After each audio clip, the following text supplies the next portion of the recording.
think motorsport and you probably think fast cars, close racing and high-octane fuel cars. But when something goes wrong...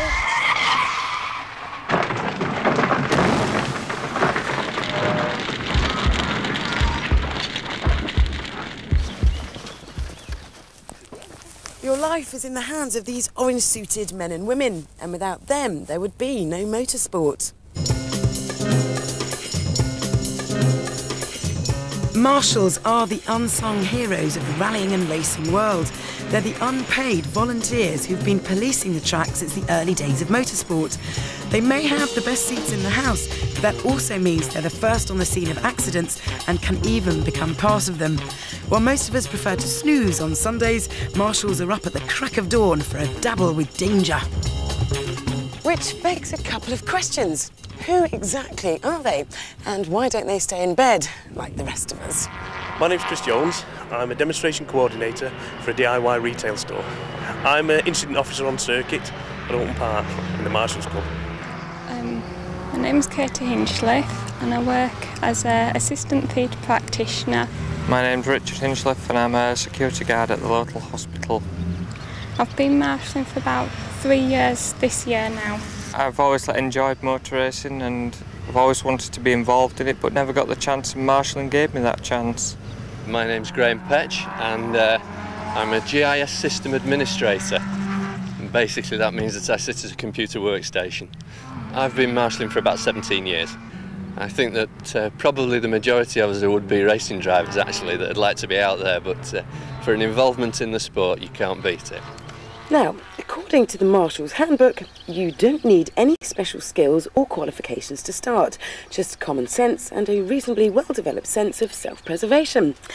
Oh, and most importantly, make sure your outfit doesn't clash with the flags. So that's orange then. Armed with sun cream, whistle and day-glow suit, it should be Destination Ibiza.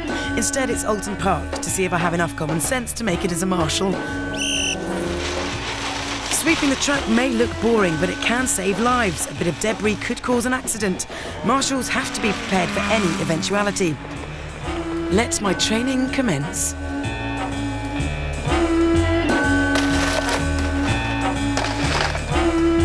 Driver safety is a big responsibility. Every second counts when faced with a trapped driver. You're looking to get here and just at the base of the... Just to give support. To give support. Ideally we want to get hold first and then we can be set up while they're doing the cutting. So you sort of basically sit there and hold his head all the time while, you know, while the paramedics are coming in with their boards and everything. Hello, sweetheart. But before we can trash the car with oversized power tools, our volunteer casualty has to be stabilised with oxygen and saline. So as well, you're going to take the front and rear screens out at the same time then, just by pure brute force? Very, very gently. Oh, sorry, of course.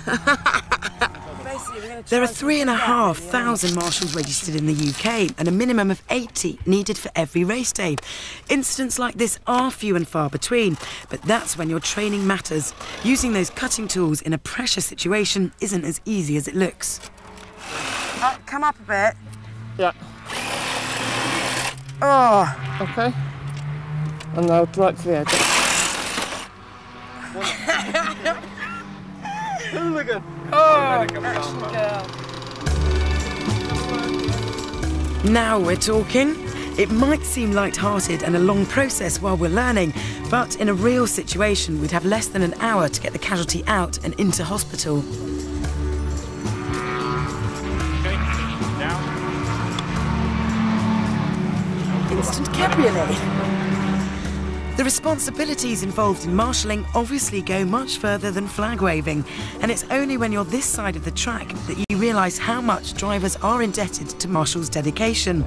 I should know, as I've called upon their services before. Fortunately, like this time, there was a happy ending.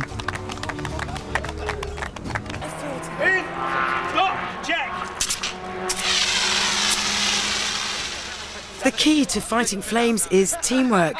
Fire is unpredictable, and I wasn't yet feeling at one with my hose. The training day was certainly an eye-opener, and as much as I value marshals when I'm racing, I'm not ready to switch track sides yet. My flag-waving skills leave a lot to be desired, and anyway, orange so doesn't suit me. Very good. In James Bond movies, they suddenly explode, yeah? Let me hear that. Bring on another one! Next week on Top Gear.